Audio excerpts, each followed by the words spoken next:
امام عالی مقام اور واقعہ کرب و بلا کے متعلق وہ من گھڑت روایتیں، وہ قصے، وہ کہانیاں ہم بچپن سے نسل در نسل سنتے چلے آ رہے ہیں اور وہ ہمیں ازبر کروا دی گئیں، مگر وہ روایات جو ہیں وہ حقیقت نہیں ہیں۔ اس سلسلے کی یہ تیسری گفتگو ہے۔ سب سے پہلی جو بات سمجھنے والی ہے، واقعہ کرب و بلا کے متعلق جتنی مین بڑی کتابیں جن سے واقعہ کرب و بلا کو بیان کیا جاتا ہے ان کے اوپر ہم نے تفصیل کے ساتھ بات کی۔ ایک ایک روایت کے متعلق میں نے آگاہ کیا، بتایا کہ کس کتاب کے اندر کل کتنی روایتیں اور کتنی روایتیں درست ہیں، کون سی روایات درست نہیں ہیں۔ ایک کتاب، جتنی بھی اس دور میں کتابیں واقعہ کرب و بلا کے اوپر لکھی جاتی ہیں، سب سے زیادہ جس کا ریفرنس دیا جاتا ہے، حوالہ دیا جاتا ہے، اس کتاب کا نام ہے روضۃ الشہداء۔ ملا حسین کاشفی کتاب کے لکھنے والے ہیں، اہل تشیع سے تعلق ہے، ان کا شیعہ تھے۔ واقعہ کرب و بلا کے چشمدید گواہ نہیں ہیں، واقعہ کرب و بلا کے کئی سال بعد یہ پیدا ہوئے ہیں۔ روضۃ الشہداء جو ہے 1% چھوڑ دیں، 99% روایات جو ہیں وہ ساری جھوٹ کا پلندہ ہے اس میں۔ اب اس کے اوپر ہمیں اعتراض اس وجہ سے نہیں ہے کہ وہ لکھنے والے شیعہ ہیں۔ اہل تشیع کی بہت ساری کتابیں ہیں جنہیں ہم مانتے ہیں، ہمیں ان کے شیعہ ہونے پہ اعتراض نہیں ہے، ہمیں جھوٹ کے اوپر اعتراض ہے کہ جی جھوٹ ایک عام بندے کی طرف منسوب کیا جائے تب بھی بہت بڑا گناہ ہے، اور چاہے جائے کہ انسان حضور صلی اللہ علیہ وآلہ وسلم کے شہزادوں کی طرف جھوٹ منسوب کرے، امام علی مقام شہداء کرب و بلا اور امام حسین جیسی ہستی کی طرف جھوٹ منسوب کرے، اور حضور صلی اللہ علیہ وآلہ وسلم کے خانوادے کی طرف جھوٹ منسوب کرے، تو یہ بہت بڑا گناہ ہے۔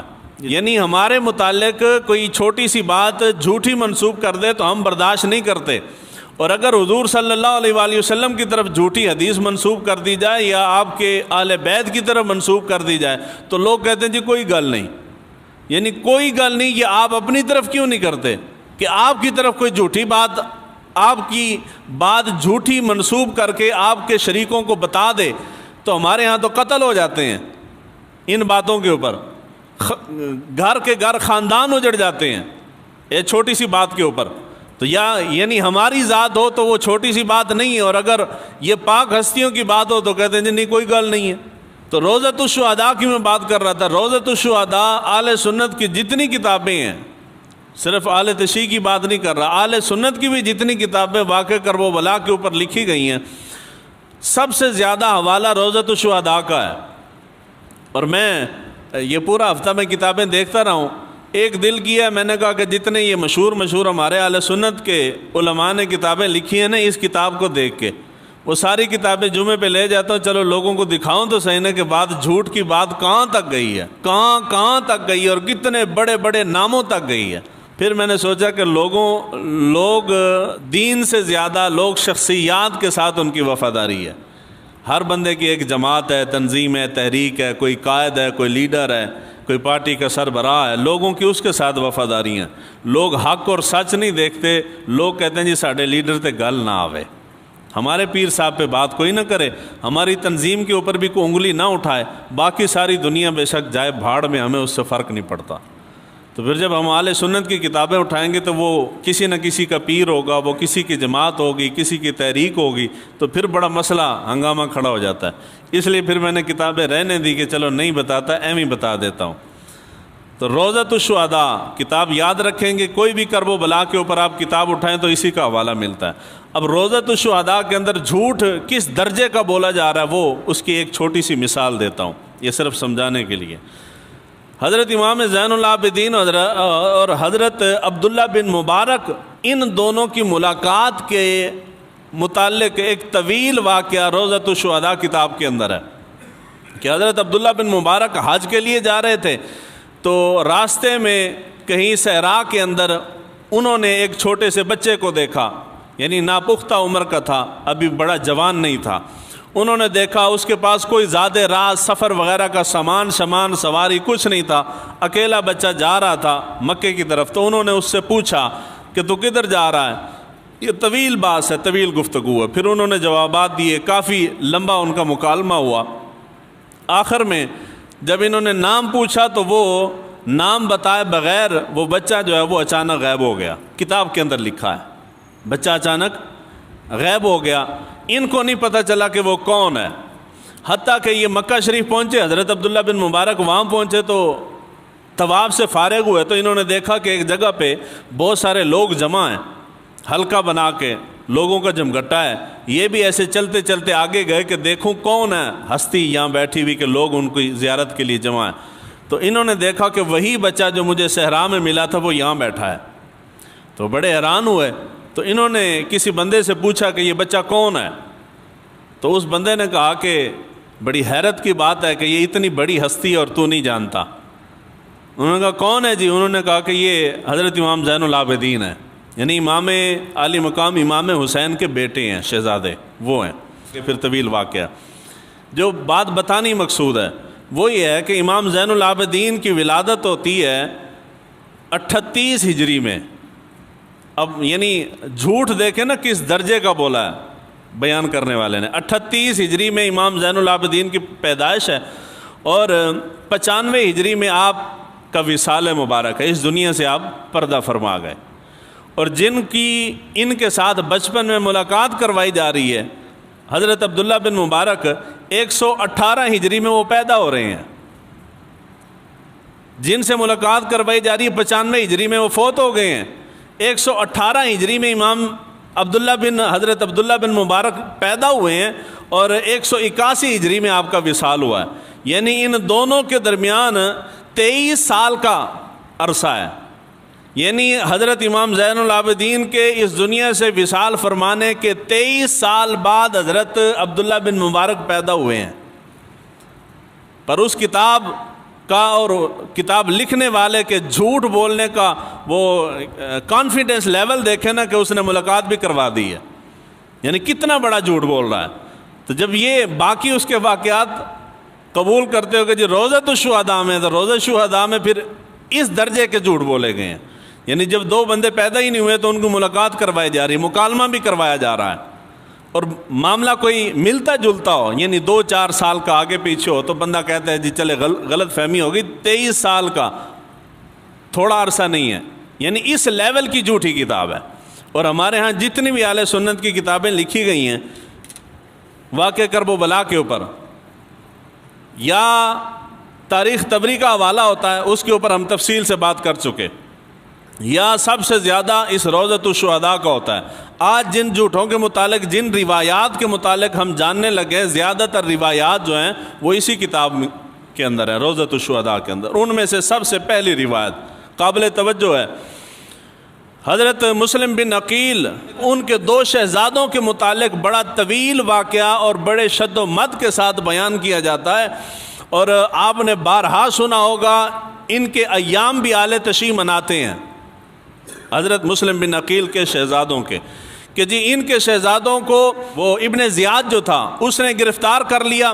پھر وہ جس کی سپرد کیا کافی عرصہ وہاں قید رہے، پھر قید سے پھر یہ بھاگ گئے، پھر کسی بڑھیا کے پاس گئے. وہ بڑھیا جو اہل بیت سے محبت کرنے والی تھی، پھر اس نے ان کو چھپا لیا. پھر وہ کافی عرصہ کچھ دن چھپے رہے. پھر اس کا بیٹا جو تھا وہ یزیدی فوج کا سپاہی تھا. تو وہ بیٹا جب گھر آیا تو اس کو معلوم ہوا کہ یہ ماں کھانا وغیرہ لے کے اس کمرے میں جاتی ہے مگر معلوم نہیں ہے کون ہے کمرے میں. تو خیر کرا کے ماں نے اس کو بڑی قسمیں شسمیں لے کے تو اس کو بتا دیا کہ جی مسلم بن عقیل کے شہزادے جو ہیں وہ میں نے یہاں چھپائے ہیں، تو سرکاری ملازم ہے مگر جا کے بتانا نہیں. تو سرکاری ملازم ہی نہ ہویا جب بندہ گورنمنٹ نال وفاداری نہ کرے. اس نے جا کے وفاداری نمک حلالی کی اس نے جا کے بتا دیا. ان کو گرفتار کیا گیا، بڑی تکلیف دے کے، بڑی اذیت دے کے ان کو شہید کر دیا. حضرت مسلم بن عقیل کے 2 بیٹوں کو، ایک کا نام محمد تھا، محمد بن مسلم، دوسرے کا نام ابراہیم بن مسلم تھا. واقعہ بہت تفصیل کے ساتھ ہماری کتابوں، ہماری سے مراد اہل سنت کی کتابوں میں بھی موجود ہے اور اہل تشیع کی کتابوں میں تو ہے ہی، اور اس کو بڑی کثرت کے ساتھ بیان بھی کیا جاتا ہے. اب آتے ہیں اصل حقیقت کی طرف. اصل حقیقت کیا ہے؟ یہ واقعہ سب سے پہلے روضۃ الشہداء جو کتاب ہے ملا حسین کاشفی کی، سب سے پہلے اسی بندے نے لکھا ہے. اس بندے سے پہلے کسی تاریخ کی کتاب کے اندر یہ واقعہ موجود نہیں ہے، یعنی کسی نے نہیں لکھا اس نو، سب سے پہلے اگر کسی کو پتہ چلا تو اسی کو پتہ چلا، اور یہ ایسا بندہ کیسا بندہ ہے یہ میں پہلے بیان کر چکا ہوں۔ علامہ ابن اسیر جزری لکھتے ہیں کہ حضرت مسلم بن عقیل رضی اللہ تعالیٰ عنہ جب کوفہ روانہ ہوئے تو سب سے پہلے حضرت حضور صلی اللہ علیہ وآلہ وسلم کے روضہ مبارک پہ انہوں نے حاضری دی۔ وہاں سے نکلنے لگے تو انہوں نے 2 بندوں کو اپنے ساتھ لیا کہ جو راستہ بتانے والے، راستے کی طرف رہنمائی کرنے والے، پرانے وقتوں میں لے کے جاتے تھے، یہ گوگل میپ اس دور میں نہیں ہوتا تھا، تو وہ 2 بندوں کو انہوں نے ساتھ لیا۔ راستے میں صحرا میں کہیں راستہ بھٹک گئے تو وہ پیاس کی شدت سے وہ جو 2 راستہ بتانے والے تھے وہ اس پیاس کی وجہ سے مر گئے راستے میں، مگر مرنے سے پہلے وہ حضرت مسلم بن عقیل کو پانی کا پتہ بتا گئے کہ یہاں سے فلاں طرف جائیں گے تو آپ کو پانی ملنے کا امکان ہے۔ خیر یہ کسی نہ کسی طریقے سے پانی تک پہنچے، پانی انہوں نے پیا، سیراب ہوئے، اور یہ کرتے کراتے وہاں کوفہ پہنچ گئے۔ آگے پھر جو بھی واقعہ ہے، یہاں تک یہ بات ہے۔ مگر اس پوری روایت کے اندر حضرت مسلم بن عقیل کے اگر بیٹے بھی ساتھ ہوتے تو ان کا ذکر بھی لامحالہ طور پہ آنا تھا، مگر ان کا ذکر اس کے اندر موجود نہیں ہے۔ کیوں موجود نہیں ہے؟ اس لیے کہ تاریخی روایات کے اندر ایسا ثبوت ہی نہیں ملتا کہ جب حضرت مسلم بن عقیل گئے تھے تو ان کے بیٹے بھی ساتھ گئے ہیں۔ ان کے بیٹے ساتھ نہیں گئے کوفہ ساتھ جی نہیں گئے۔ یہ بات صرف ہم نہیں کہتے بلکہ اہل تشیع کی جو پرانی کتابیں، بڑی کتابیں ہیں، انہوں نے بھی، ان کے علماء نے بھی لکھا ہے کہ یہ واقعہ جو ہے یہ درست نہیں ہے، واقعہ ثابت نہیں ہے۔ بہار الانوار جو ہے یہ سب سے بڑی ان کی کتاب ہے، غالباً 125 سے 30 جلدیں ہیں اس کتاب کی، اتنی بڑی کتاب ہے، مگر اس کے اندر بھی انہوں نے بھی حضرت مسلم بن عقیل کا جانا تو ذکر کیا ہے مگر ان کے بیٹوں کا ذکر نہیں کیا۔ اگر بیٹے ساتھ ہوتے تو بیٹوں کا ذکر بھی لازمی کیا جاتا، مگر نہیں کیا۔ جب حضرت مسلم بن عقیل کی شہادت کا وقت آیا، ان کو شہید کرنے لگے تھے، تو ان کی وصیت کے متعلق روایت ہے کہ حضرت مسلم بن عقیل نے عمر بن سعد کو بلا کے اپنی 3 وصیتیں ان کو بیان فرمائیں۔ پہلی یہ تھی کہ مجھے اس شہر کے اندر جب سے میں آیا ہوں تو کچھ قرضہ میرے اوپر چڑھ گیا ہے، وہ قرضہ میری طرف سے ادا کر دینا، قرضہ میری طرف سے ادا کرنا۔ دوسرے نمبر پہ فرمایا جب مجھے شہید کر دو تو شہید کرنے کے بعد پھر مجھے مٹی میں دفن بھی کرنا، کیونکہ حالات اس قسم کے تھے۔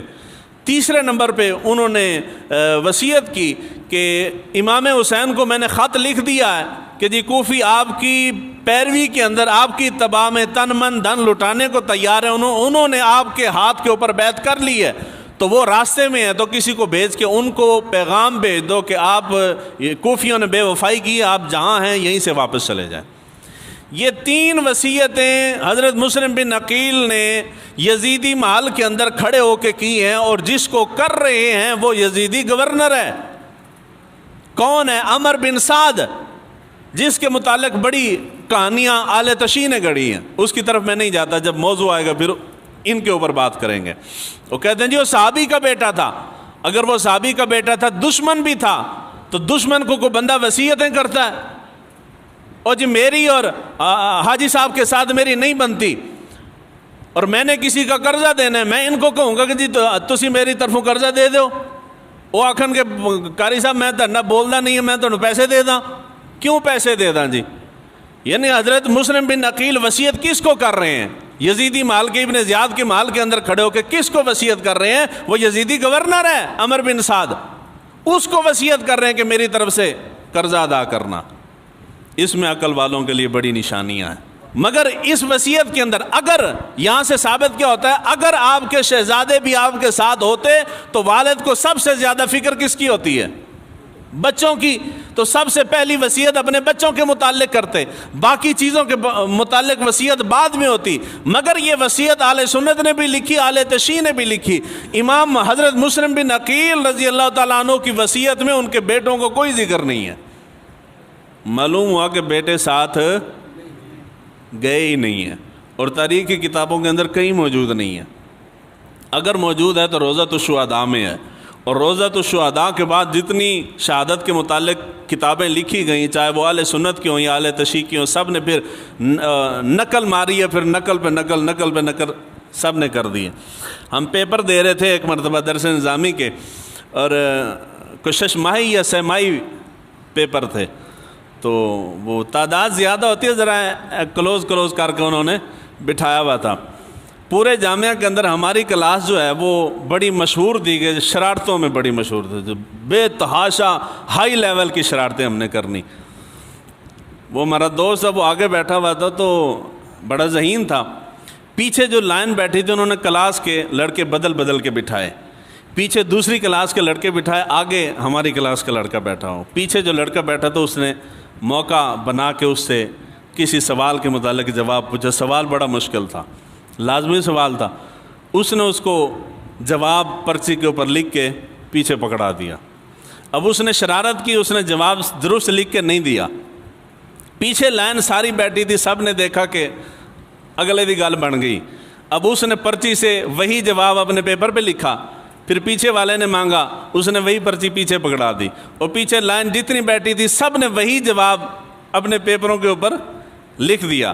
اب وہ سوال ایسا تھا کہ پوری پیپروں کے اندر شاید 1 یا 2 لڑکوں نے درست لکھا تھا، باقی کسی کو آیا ہی نہیں. جب استادوں نے پیپر چیک کیا نا، وہ کہتے ہیں جی یہ جو پوری لائن ہے یہ کھڑی ہو کہ کون سا بندہ آگے بیٹھا تھا جس نے ایک جھوٹ بولا اور پیچھے والے سارے نقل کرتے رہے، اسی کو پکڑ کے تم سارے لکھتے رہے ہو. عقل سے سوچو تو صحیح نا کہ وہ جواب کیا دے رہا ہے. روزۃ الشہداء کے اندر یہی بوٹی چلی ہے، پیپر میں بوٹی کہتے ہیں نا جی، بوٹی، پھر یہی بوٹی چلی ہے. ایک بندے نے جھوٹ بولا ہے، عقل سے غور و خوض کسی نے نہیں کیا، تحقیق کسی نے نہیں کی، پرکھا جانا نہیں ہے، وہاں سے دیکھا بس نسل در نسل، نقل در نقل، بوٹی پہ بوٹی چل رہی ہے، سارے لکھتے چلے جا رہے ہیں. مگر اتنی توفیق کسی کو نہیں ہو کہ دیکھ تو لو کہ وہ گئے بھی ہیں کہ نہیں گئے. اور حضرت مسلم بن عقیل کے یہ جو 2 شہزادے وہاں کوفہ کے اندر شہید کیے جا رہے ہیں نا، یہ دونوں شہزادے کہاں تھے؟ یہ واقعہ کرب و بلا میں حضرت امام حسین کے ساتھ تھے. وہ کوفہ گئے ہی نہیں ہیں، وہ حضرت امام علی مقام کے ساتھ میدان کرب و بلا کے اندر شہید ہوئے ہیں یہ. مگر کہانی بنائی گئی اور دردناک کہانی اسی کے اندر ہے، اسی ماحول کے اندر آتی ہے. پھر دردناک کہانی کے اوپر مزہ آتا ہے، پھر واہ واہ ہوتی ہے. تو سب نے وہی بیان کیا قصہ کہ حضرت مسلم بن عقیل کے شہزادوں کو اس طرح پکڑ کے یزیدی گورنر نے اتنی تکلیفیں دے کے تو اس طرح شہید کر دیا. حالانکہ یہ سارے کا سارا واقعہ جو ہے جھوٹا ہے. دوسرے نمبر پہ یہ جو واقعہ مختلف کتابوں کے اندر ان شہزادوں کا ذکر کیا گیا، اس کے اوپر بھی اہل تشیع کی کتابیں متفق نہیں ہیں. شیخ صدوق ہیں، وہ کہتے ہیں کہ یہ دونوں شہزادے جو تھے محمد اور ابراہیم، یہ دونوں حضرت مسلم بن عقیل کے بیٹے تھے. ان کے دوسرے عالم دین خوارزمی، انہوں نے لکھا ہے کہ یہ ان کے بیٹے نہیں تھے، حضرت جعفر طیار کے بیٹے تھے. تیسرے نمبر پہ تبری بلازری اور طبقات ابن سعد کے اندر انہوں نے لکھا ہے کہ یہ جعفر طیار کے نہیں بلکہ حضرت عبداللہ بن جعفر کے بیٹے تھے. یعنی مورخین خود اس بات پہ متفق نہیں ہے کہ یہ 2 بندے تھے کون، مگر ہم نے کہانی بنا کے تسلسل کے ساتھ نسل در نسل بیان کر رہے ہیں اور لوگوں کو سمجھا رہے ہیں اور بتا رہے ہیں. ایسا واقعہ جس کے کردار پہ ہی مورخین متفق نہیں ہیں. لیکن جو حضرت مسلم بن عقیل کے حقیقی شہزادے تھے، وہ دونوں شہزادے جو ہیں وہ واقع کرب و بلا کے اندر شہید ہوئے ہیں. یہ وہاں جا کے شہادت کی یہ جو کہانی ہے یہ جھوٹی ہے، بڑی معروف روایت ہے. حضرت امام علی مقام کی بیٹی تھی، شہزادی تھی حضرت فاطمہ صغریٰ بنت حسین رضی اللہ تعالیٰ عنہ. صغریٰ کیوں کہتے ہیں؟ نام فاطمہ ہے نا، حضرت امام حسین کی بیٹی کا نام فاطمہ ہے، تو آپ کی والدہ کا نام کیا تھا؟ امام حسین دی والدہ کا نام ہی فاطمہ ہے نا جی. تو جب بیان کریں گے، لکھیں گے، تو کیسے معلوم پڑے گا کہ کس فاطمہ کی بات ہو رہی ہے؟ تو یہ پہچان کے لیے صغریٰ لکھا جاتا ہے، چھوٹی. جب حضرت فاطمہ تو زہرا ان کی بات ہوتی ہے تو فاطمہ کبریٰ کہا جاتا ہے. یعنی نہ کبریٰ ان کا نام ہے اور نہ صغریٰ ان کا نام ہے. تو جڑے ساڈے شیعہ ذاکر نے، اللہ تعالیٰ معاف کرے، وہ جب بیان کرتے ہیں نا تو وہ پھر فاطمہ چھوڑ دیتے ہیں، پھر صغریٰ دے نال ہے ظلم ہویا تو صغریٰ دے نال ہے زیادتی ہوئی تو صغریٰ نال ہے ہو گیا. تو اولا دے بندے کم از کم اتنی عقل سینس تے رکھنا کہ صغریٰ انہوں دا نام نہیں ہے، ان کا نام فاطمہ ہے. حضرت فاطمہ جو ہیں ان کے متعلق کہانی بیان کی جاتی ہے، اور آپ نے بارہا سنی ہے کہ جب امام علی مقام کرب و بلا کی طرف کوفہ کی طرف روانہ ہوئے تو یہ بیمار تھیں اور چھوٹی عمر کی تھیں، تو انہوں نے امام علی مقام نے ان کو مدینے میں چھوڑ دیا تھا۔ پھر یہ کوفہ چلے گئے تو یہ پھر اپنے بھائی کے فراق کے اندر روتی تھی، ہمہ وقت اپنے بابا کی یاد میں روتی تھی۔ پھر کوفے سے آنے اور کوفے کی طرف جانے والوں کو پیغامات دے کے بھیجتی تھیں اپنے بھائی کی طرف، بھائی قاسم کی طرف، کہ تم نے مجھ سے وعدہ کیا تھا مجھے لینے آؤ گے، اتنا عرصہ گزر گیا ہے، میں بیمار ہوں اور تم مجھے لینے نہیں آئے، مجھے بابا کی یاد آتی ہے، مجھے ماں کی یاد آتی ہے۔ یہ پھر طویل اس کے اوپر قصائد لکھے گئے، پھر اشعار لکھے گئے، پھر ان کے خطوط تاریخ نے بیان کیے ہیں۔ اب حقیقت کیا ہے؟ حقیقت یہ ہے کہ امام علی مقام امام حسین کی 2 شہزادیاں تھیں، ایک کا نام فاطمہ ہے، دوسری کا نام سکینہ ہے۔ کیا نام ہے؟ سکینہ۔ اور دونوں شہزادیاں واقعہ کرب و بلا کے اندر امام حسین کے ساتھ تھیں۔ کہاں تھیں؟ امام علی مقام کے ساتھ تھیں۔ اور اس کے اوپر بڑی دلیل دے دوں آپ کو، کسی بھی کتاب کو اٹھائیں نا، جب امام علی مقام سارے شہید ہو گئے اور امام علی مقام یزیدیوں کی طرف گھوڑے پہ سوار ہو کے جانے لگے نا، تو آپ نے آخر پہ وصیت فرمائی، مورخین نے لکھا ہے، جو وصیت آپ نے تحریر فرمائی اور وصیت جس کو دی، امام علی مقام کے الفاظ ہیں کہ میری بیٹی فاطمہ کو بلاؤ تاکہ میں اپنے وصیت نامہ اس کو دوں۔ امام علی مقام وصیت نامہ فاطمہ اپنی شہزادی، بڑی شہزادی حضرت فاطمہ صغریٰ ان کو دے کے گئے ہیں۔ اگر فاطمہ صغریٰ مدینہ میں بیٹھی ہے تو یہاں جس بیٹی کو آپ دے رہے ہیں وہ فاطمہ کون ہے؟ وہ جو پیچھے کی کہانی گڑی گئی ہے وہ جھوٹی ہے۔ اصل کہانی کیا ہے؟ اصل کہانی یہ ہے کہ امام علی مقام کی کوئی بیٹی مدینہ میں موجود نہیں تھی۔ یعنی عقل مانتی ہے، حضرت امام زین العابدین بھی تو بیمار ہیں، بیٹا بیمار ہے، بیٹے کو بندہ پیچھے چھوڑا ہے تو بات سمجھ بھی آتی ہے۔ وہ چھوٹی بچی کو پیچھے بیماری کے سبب سے چھوڑ رہے ہیں، حالانکہ بیمار تو امام زین العابدین بھی تھے، ان کو تو نہیں چھوڑا انہوں نے۔ اور دوسرے نمبر پہ حضرت فاطمہ صغریٰ، ان کو جس وقت واقعہ کرب و بلا بپا ہوا ہے اس وقت وہ بچی نہیں تھی، اس وقت شادی شدہ تھی۔ کیا تھی وہ؟ شادی شدہ تھی۔ اب دیکھیں نا، مورخ نے، وہ کہتے ہیں جی تاریخ جھوٹ نہیں بولتی، یہاں تو تاریخ نے بیٹھ کے ستیہ ناش کیا ہے، بیٹھ کے مورخین نے۔ جو بچی شادی شدہ ہے، شادی ہو چکی ہے اس کی اور جوان ہے، ظاہری بات ہے تبھی شادی ہوئی ہے نا، اس کے متعلق تم یہ لکھ رہے ہو کہ وہ امام حسین کے ساتھ بھی نہیں تھی، اور تاریخی روایات اٹھائیں تو وہاں امام حسین کے ساتھ ہیں، اور تاریخ بتاتی ہے کہ وہ مدینہ میں بھی بیٹھی ہوئی ہیں۔ ایک ہی بندہ بیک وقت میں مدینہ سے قاصد بھی بھیج رہا ہے اور وہ وہاں میدان کرب و بلا کے اندر بھی موجود ہے۔ یعنی جھوٹ بولو نا، مگر کوئی ملتا جلتا بول دو تو بات سمجھ بھی آئے نا، اتنا ہائی لیول کا جھوٹ نہیں بولنا چاہیے۔ حضرت قاسم ان کے متعلق آتا ہے، حضرت امام حسن کے شہزادے ہیں حضرت قاسم۔ وہ آپ نے سنا ہوگا جی قاسم کی منگنی ہوئی ادھر، یا نکاح ہوا یا شادی ہوئی، یہ بڑے شد و مات کے ساتھ بیان کرتے ہیں۔ اہل سنت کے جو ذاکرین ہیں، خطیب حضرات ہیں، وہ بھی بیان کرتے ہیں۔ اہل تشیع تو کرتے ہی ہیں، خیر وہ تو بڑے دھڑلے سے کرتے ہیں، حضرت قاسم کی شادی کو بیان کرتے ہیں۔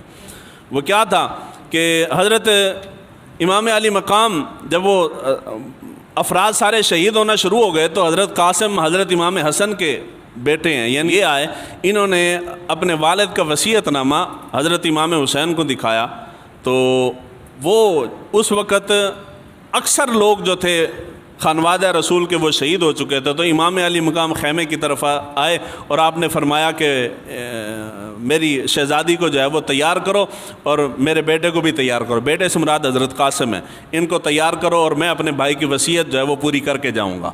تو انہوں نے وہیں میدان کرب و بلا کے اندر ان دونوں کو آپس میں رشتہ طے کر دیا، ان کو دلہن والا لباس پہنایا گیا، ان کو دلہن والا لباس پہنایا گیا۔ اب میں آگے حوالہ جات بھی ہیں، حوالہ جات چھوڑ کے ایک لمحے کے لیے سوچیں، اسی میلاد چوک کے اندر میرا گھر ہے، میرے بیٹے کی شادی ہو اور میرے گھر کے ساتھ کسی بندے کی فوتگی ہو جائے تو میں دھوم دھڑکا کروں گا؟ اتنی تہذیب تو بندوں میں ہے نا کہ جی اگر ساتھ ہی اسی گلی میں شادی بھی ہو اور فوتگی ہو جائے تو لوگ شادی کو مختصر کر دیتے ہیں، سادگی کے ساتھ کر دیتے ہیں۔ اگر خاندان میں ہی فوتگی ہو جائے تو لوگ شادی کو کینسل کر دیتے ہیں، جی آگے کر لیں گے، بعد میں کر لیں، اتنا کر رہے تھے. میدان کربلا میں ایک سائڈ پہ لاشیں پڑی ہوئی ہیں, لوگ دشمن جو ہے وہ تلواریں لے کے سر پہ کھڑا ہے اور جان کے در پہ ہے اور پیاس سے برا حال ہے, جیسا کہ تاریخ نے منظر بیان کیا. اور دوسری طرف امام علی مقام اپنے خیمے کے اندر جا کے شادی کی تقریب کر رہے ہیں. یعنی وہ کام جو تم نہیں کرتے, تمہارے اندر اتنی تہذیب ہے کہ تم کسی کی فوتگی ہو جائے تو تم مؤخر کر دیتے ہو. وہ امام علی مقام, ان کے متعلق تم یہ کہو کہ ایک طرف لاشیں بھی پڑی تھی اور دوسری طرف امام حسین شادی کی تقریب بنا رہے تھے. یہ ان کی شان, آل بیت کی شان نہیں ہے, آل بیت کی توہین کے مترادف ہے. تو حضرت قاسم کی جو یہ شادی منعقد کی گئی ہے حضرت امام علی مقام کی بیٹی کے ساتھ, یہ بات جھوٹی ہے. کیوں جھوٹی ہے؟ میں نے پہلے عرض کیا کہ امام علی مقام کی کتنی شہزادیاں ہیں؟ 2. کتنی بیٹیاں ہیں؟ 2 بیٹیاں, اور دونوں بیٹیاں واقعہ کربلا سے پہلے ان دونوں کی شادی ہو چکی تھی.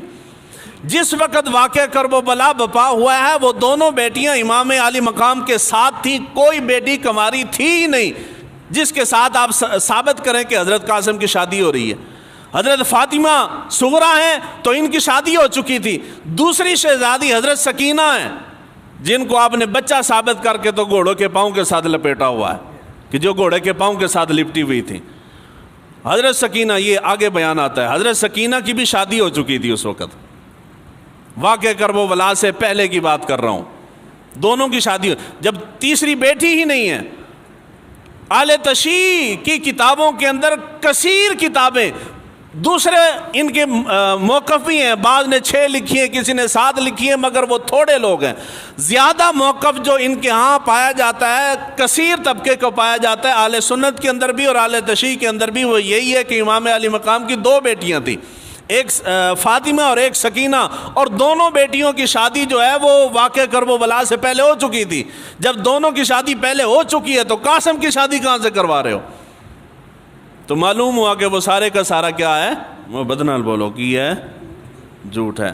یہ جو میں جھوٹ کہہ دیتا ہوں یہ مجھے پتا ہے کہ کس حوصلے سے جھوٹ کہنا پڑتا ہے, کیونکہ میں خدا گواہ مسجد کے اندر بیٹھا ہوں, اتنا کچھ ہے تاریخ کے اندر بیان کرنے کو. میں کل بہت سارا کچھ میں نے لکھا, پھر لکھ کے میں نے اوپر, یہ ابھی کتاب کے اندر بھی موجود ہے, میں نے کراس لگا دیا. یعنی اس جھوٹ کو بیان کرتے ہوئے ہم ڈرتے ہیں کہ کہیں ہم غلط نہ ہوں, مگر ان بندوں کا, ان لوگوں کا حوصلہ دیکھیں نا کہ جنہوں نے اتنی بڑی ہستیوں کے متعلق بھی اس درجے کے جھوٹ بولے ہیں, اس لیول کے جھوٹ بولے ہیں انہوں نے. اور اس جھوٹ کو جھوٹ کہتے ہوئے ہم ڈرتے ہیں, مگر انہوں نے جھوٹ گڑتے ہوئے ان کا دل نہیں کانپا. یعنی کتنے ظالم مورخ ہیں جنہوں نے یہ جھوٹ والے ہیں. اس کے بعد سیدہ سکینہ, حضرت فاطمہ کا ذکر ہم کر چکے, سیدہ سکینہ کی بات آتی ہے. سیدہ سکینہ کے متعلق کہا جاتا ہے کہ جب سارے میدان کربلا کے اندر سب شہید ہو گئے, امام علی مقام جانے لگے, تو امام علی مقام گھوڑے پہ سوار ہوئے, گھوڑے کو لگام دی, انہوں نے ایڑی لگائی, مگر گھوڑا چلتا نہیں ہے, گھوڑا چلتا نہیں ہے. یہاں پھر آل تشیع جو ہیں وہ ذرا اور انہوں نے مثالہ لگایا. وہ کہتے ہیں جب بار بار امام علی مقام اس کو چلنے کا کہہ رہے تھے, وہ چلتا نہیں تھا, تو پھر گھوڑے نے رب سے التجا کی, باری تعالیٰ ایک طرف حسین کا حکم ہے اور دوسری طرف یہ تھے اس کی شہزادی بیٹھی ہے, مجھے قوت گویائی عطا فرمائے, میں بولوں اور بتاؤں حسین کو کہ کیوں نہیں چل رہا, میں تیرا نافرمان نہیں ہوں. تو اللہ تعالیٰ نے گھوڑے کو زبان عطا کی, گھوڑا بولا امام حسین سے کہ اے امام علی مقام مجھے معاف کرے, میں آپ کا گستاخ یا نافرمان نہیں ہوں, مگر میں چل اس لیے نہیں رہا کہ میرے پاؤں کے اندر تو سکینہ بیٹھی ہے, وہ کہتی ہے کہ میرے بابا کو لے کے نہ جا. یعنی یہ میں نے ابھی جملوں کے اندر بیان کر دیا ہے. اگر تفصیل کے ساتھ جس طرح انہوں نے لکھا ہے تو یقین مانے میں پڑھ کے رویا ہوں, اس کے باوجود کہ جانتا ہوں کہ جھوٹ ہے, مگر پڑھ کے رویا ہوں کہ لکھنے والا لوگوں کے جذبات سے کھیل رہا ہے, ایموشنل بلیک میل کر رہا ہے لوگوں کو. اب یہ سارا واقعہ انہوں نے تفصیل کے ساتھ بیان کیا, اور ہماری اہل سنت کی کتابیں بھری پڑی ہیں کہ اس طرح جب امام جانے لگے تھے تو سیدہ زینب جو ہے, سیدہ سکینہ جو ہے, وہ گھوڑے کے پاؤں کے ساتھ آ کے لپٹ گئی تھی. امام علی مقام نے ان کو اٹھا کے سینے کے ساتھ لگایا, تسلی دی, پھر آگے تفصیل واقعہ طویل ہے. اب حقیقت کیا ہے؟ حقیقت یہ ہے کہ واقعہ کربلا سے پہلے حضرت سیدہ سکینہ بنت حسین آپ کی شادی ہو چکی تھی, آپ جوان تھی, بچی نہیں تھی. کیا تھی؟ جوان تھیں، آپ کے تایا زاد بیٹے کے ساتھ حضرت امام حسن کے بیٹے کے ساتھ حضرت سکینہ کی شادی ہو چکی تھی۔ اور ہاں، تاریخ یہ بیان کرتی ہے کہ جب میدان کربلا کے بعد جب لشکر وہاں پہنچا تو یزید نے ان کو قید کر دیا تھا، اور طویل عرصہ یہ قید رہی، حتیٰ کہ اسی قید و بند کی صعوبتیں برداشت کرتے ہوئے اسی جیل کے اندر ہی ان کا وصال ہو گیا۔ یہ حضرت سیدہ سکینہ کے متعلق بیان کیا جاتا ہے، حالانکہ ایسی بات نہیں ہے۔ حضرت سیدہ سکینہ کی ایک شادی، تاریخ کے اندر بہت ساری شادیوں کا ذکر ہے حضرت سیدہ سکینہ کے متعلق، کہ ایک کے ساتھ شادی ہوئی، پھر ان کا وصال ہوا تو اس کے بعد پھر دوسرے کے ساتھ شادی ہوئی۔ دوسرے نمبر پہ جن کے ساتھ حضرت سیدہ سکینہ کی شادی ہوئی ان کا نام حضرت مصعب بن زبیر ہے، حضرت عبداللہ بن زبیر کے بھائی ہیں، ان کے ساتھ ان کی شادی ہوئی۔ اور یہ شادی صرف شادی نہیں ہوئی، یہ پسند کی شادی ہوئی ہے۔ کیا ہوئی ہے؟ پسند کی شادی ہوئی۔ اور یہ راتوں کو، حضرت مصعب بن زبیر کے متعلق آتا ہے، راتوں کو یہ عراق کے حاکم تھے اور ان کے بھائی نے ان کو حاکم بنایا، اور یہ راتوں کو اٹھ اٹھ کے دعائیں مانگ مانگ کے، التجائیں کر کر کے انہوں نے یہ رشتہ لیا ہے۔ یہ رشتہ آرام سے ہاتھ نہیں آیا حضرت سیدہ سکینہ کے ساتھ۔ تو سیدہ سکینہ کے ساتھ حضرت مصعب بن زبیر کی شادی واقعہ کرب و بلا کے بعد ہوئی ہے۔ واقعہ کرب و بلا بپا ہونے سے پہلے حضرت امام حسن کے بیٹے کے ساتھ، شہزادے کے ساتھ آپ کی شادی ہو چکی تھی۔ جس خاتون کی شادی ہو چکی ہے اس کو آپ یہ ثابت کر رہے ہیں کہ وہ 4 سال کی تھی۔ یعنی جھوٹ کا لیول دیکھیں کہ کس درجے پہ جا کے جھوٹ بول رہے ہو۔ اور یہ جو میں بات کر رہا ہوں، یہ صرف میں بات نہیں کر رہا، اہل تشیع کی کتابوں نے بھی لکھا ہے کہ سیدہ سکینہ کی شادی اس سے پہلے، واقعہ کرب و بلا سے پہلے ہو چکی تھی۔ اس کے بعد حضرت مصعب بن زبیر کے متعلق آخری جملہ کہتا ہوں۔ حضرت مصعب بن زبیر، ایک شادی ان کی پہلے ہو چکی تھی سیدہ عائشہ کے ساتھ، عائشہ بن طلحہ کے ساتھ۔ یہ عائشہ جو ہیں یہ حضرت ابو بکر صدیق رضی اللہ تعالیٰ عنہ کی نواسی تھی۔ ان کے ساتھ شادی حضرت مصعب بن زبیر کی پہلی شادی ہوئی۔ دوسرے نمبر پہ اس کے بعد یہ پسند کی شادی حضرت امام علی مقام امام حسین کی شہزادی کے ساتھ پسند کی شادی اس کے بعد ہوئی ہے۔ اور یہ بہت خوبصورت نوجوان تھے عرب کے اندر، ان کا تذکرہ پڑھے نا ایمان تازہ ہو جاتا ہے۔ اتنا وجیح اور بہادر اور شجاع آدمی تھا اور اتنا خوبصورت تھا۔ اور عرب کے اندر، تاریخ کے اندر لکھا ہے کہ خواتین کے اندر اگر کہا جائے کہ موازنہ کیا جائے کہ تاریخ کے اندر اس دور میں جو علاقہ تھا، اس علاقے کے اندر سب سے زیادہ خوبصورت خواتین میں کون ہے، تو انہوں نے بھی ان 2 خواتین کا نام لکھا ہے، سیدہ عائشہ کا اور سیدہ سکینہ کا۔ تو یہ راتوں کو اٹھ اٹھ کے دعائیں مانگ مانگ کے انہوں نے ان کے ساتھ رشتے کی دعائیں مانگی۔ جب رشتہ طے ہونے لگا تو پھر انہوں نے حق مہر کا بڑا تگڑا مطالبہ کیا۔ انہوں نے کہا کہ جی میں دیتا ہوں۔ اس بات سے ناراض ہو کے، تو ناراضگی کی وجہ سے حضرت عبداللہ بن زبیر یعنی بڑے بھائی نے ان سے پھر حکومت لے لی تھی، کچھ عرصے کے لیے حکومت لے لی۔ تو کیڑے کام نو پہ گیا، میں تینوں کسی اور کام تے لایا، تو کسی اور کام تے نکل گیا۔ تو رات دن بہ کے دعا مانگنا کہ وہ فلاں جگہ میری شادی ہو جائے، فلاں جگہ شادی ہو جائے، حالانکہ میں نے تجھے حکومت دی ہے۔ تو پسند کی شادی کرنا غیر اسلامی کام نہیں ہے، مگر کی اسلامی طریقے سے جائے۔ اگر اسلامی طریقے سے پسند کی شادی کی جائے تو وہ معیوب نہیں ہے۔ حضرت مصعب بن زبیر نے بھی پسند کی شادی کی ہے، اور بھی بہت سارے صحابہ نے پسند کی شادیاں کی ہیں۔ تو پسند کی شادی کرنی چاہیے، مگر طریقے کے ساتھ کرنی چاہیے۔ تو یہ سارے جھوٹ ہیں۔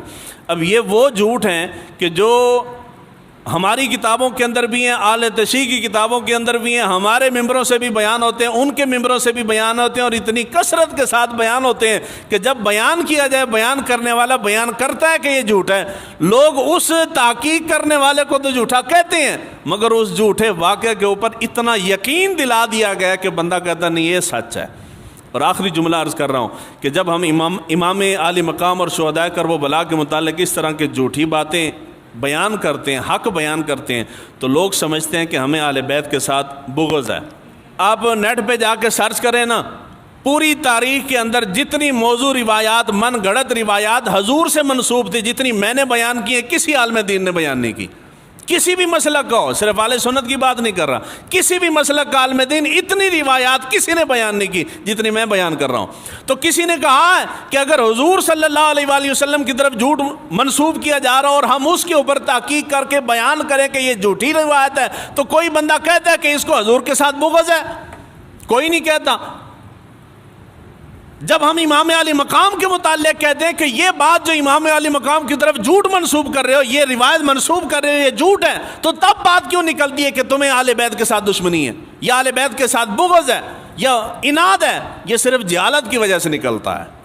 کیوں نکلتا ہے؟ جہالت کی۔ اور اگر یہ بات درست نہ ہو تو اسماء الرجال کا پورا ایک علم وضع کیا محدثین نے، وہ یہی پرکھنے کے لیے کہ کون سی روایت درست ہے کون سی روایت درست نہیں ہے۔ اگر یہ بات یہ جو ہے نا چھان بین کرنا درست نہ ہوتا تو محدثین کام ہی نہ کرتے، ان کی زندگیاں گزری ہیں اس کام کے اوپر۔ تو جب ہم بیان کرتے ہیں یہ کام نیا نہیں ہے، پرانے علماء یہی کرتے رہے ہیں اور ان کی ساری زندگیاں اسی پہ صرف ہوئی ہیں، اور سینکڑوں لاکھوں کتابیں اس مسئلے کے اوپر لکھی گئی ہیں، مگر المیہ یہ بنا کہ اس دور میں بیان کرنے والا کوئی نہیں ہے۔